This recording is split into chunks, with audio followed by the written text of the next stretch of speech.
Right now, inside your chest, there is a piece of tissue built to survive an ice age. You will probably never need it, but your body refuses to let it go. Because for most of human history, winter was not a season. Winter was the thing that decided who was allowed to exist.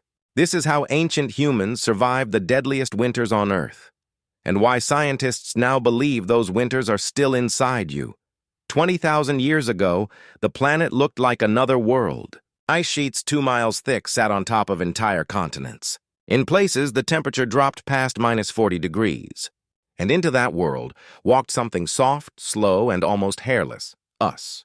You have to understand how wrong we were for this planet. Every other animal came dressed for the cold. You came naked, and your body started leaking heat the second you arrived. So the cold went to work on the easiest target first. Your hands.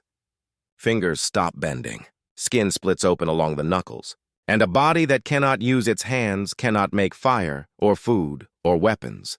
But cold hands were never the real killer.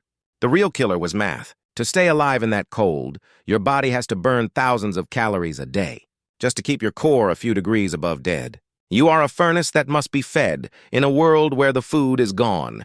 And in Ice Age winter, almost everything was gone. No fruit, no grain, no green. Just snow and whatever was still breathing. So ancient humans became obsessed with one thing above all else. Not meat, fat, because in extreme cold, lean meat can actually starve you faster. Your body spends more energy digesting it than the meat gives back. Fat was different. Fat was pure, dense, life-saving heat. And the richest fat was hidden in a place you had to fight to reach, inside the bone.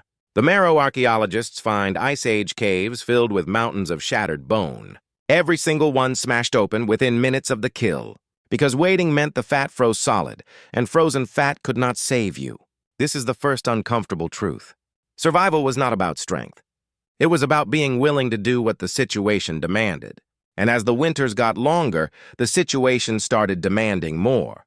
This is where the story stops being about animals. In caves across Europe, researchers kept finding those broken bones, cracked for marrow, scraped with stone tools, burned by fire. Normal, expected, until someone looked closer at the shape of the bones and realized some of them were not from animals at all. They were human, cracked open exactly the same way. At a site in England called Gough's Cave, the evidence is undeniable. Human skulls cleaned, shaped, and turned into cups. Around 14,000 years ago, starving people ate their own. And here is the part most documentaries are too afraid to say out loud. For many of them, this may not have been murder. It was what happened after someone had already died. Picture 6 months of darkness. Children crying from hunger every night. No animals left. No spring in sight. Then a member of your group dies. What that group did next decided whether anyone saw the morning. It is horrifying. And it may be one reason our species did not vanish. But cannibalism was not the strangest thing the cold pushed humans to do. Because to survive a blizzard, you need warmth in the next 10 minutes. Not tomorrow. Not by a fire you cannot light with frozen hands. Now. So some ancient humans crawled inside the only warm thing left, the dead. A fresh mammoth body could hold heat for hours in a storm. A grave and a shelter at the same time.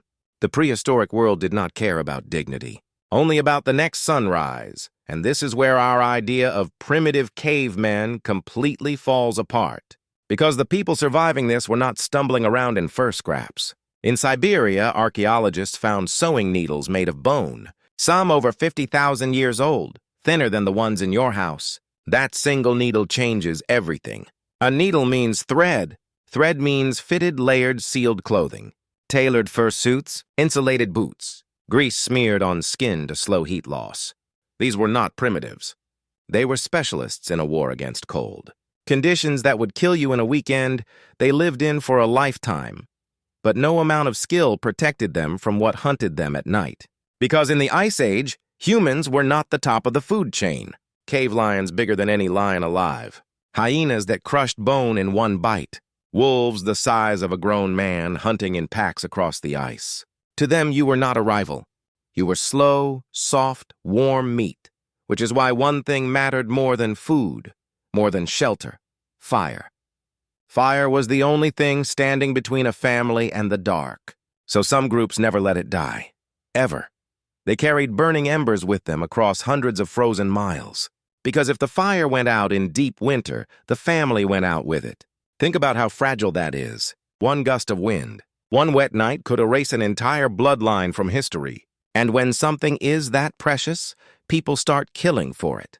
Many scientists now believe organized human warfare was born in the cold. Not over land, not over gold. Over fire, fat, and a dry cave. Across Europe, archaeologists find crushed skulls and spear points in bone.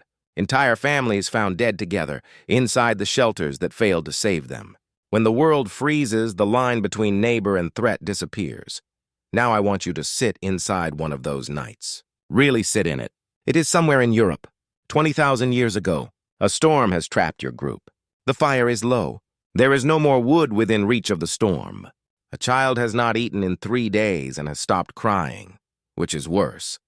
Outside, the eyes are back, waiting for the fire to fail. Everyone in that cave knows the math. Only some of us reach the spring. And whatever they chose that night, you are proof that they chose to keep going, because you exist. Which means your line never once lost that fire. But raw survival was never enough on its own. The cold demanded something more. It demanded that strangers learn to trust each other. Scientists find Ice Age tools carried hundreds of miles from where they were made, which means tribes were meeting, trading, sharing where the herds had gone. And connection turned out to be the deadliest weapon of all. Isolated groups froze and vanished. Connected groups survived and spread. There were others in that cold with us. And they were not weaker than us. The Neanderthals survived brutal ice ages for hundreds of thousands of years. That takes intelligence, planning, and something we did not expect. Mercy. At Shanidar Cave, they found a Neanderthal who lived for years while badly crippled. One arm useless, half-blind. He could not have survived alone, which means someone fed him, carried him, kept him warm during starvation. In the coldest, hungriest world imaginable, they chose to keep the weak alive. And that changes what the word survival even means. But surviving the body was only half the war. The other half was in the mind. Imagine 6 months of near-total darkness beside a dying fire. No certainty your family lives to spring. That kind of dread can break a person. So humans built a weapon against the darkness in their own heads. Stories. Stories warned children off the thin ice. Stories mapped where the herds moved. A story could carry survival across 100 years, longer than any single memory. The cold did not just test humanity. It designed it, the fear, the caution, the loyalty, the violence. All of it was forged in ice. And here is the part that should genuinely unsettle you. That Ice Age brain did not go away. You are still running it right now. Remember the tissue in your chest from the very beginning? It is called brown fat. Its only job is to burn calories purely to make heat. You almost never need it now. But your body still keeps it waiting. It is not the only thing the ice left behind in you. Why does firelight calm you almost instantly, even today? Why does darkness make you alert, and being alone quietly raise your stress? Why do you crave fat and sugar the moment the days get short and cold? None of that is a flaw. It is a 20,000-year-old survival program still installed.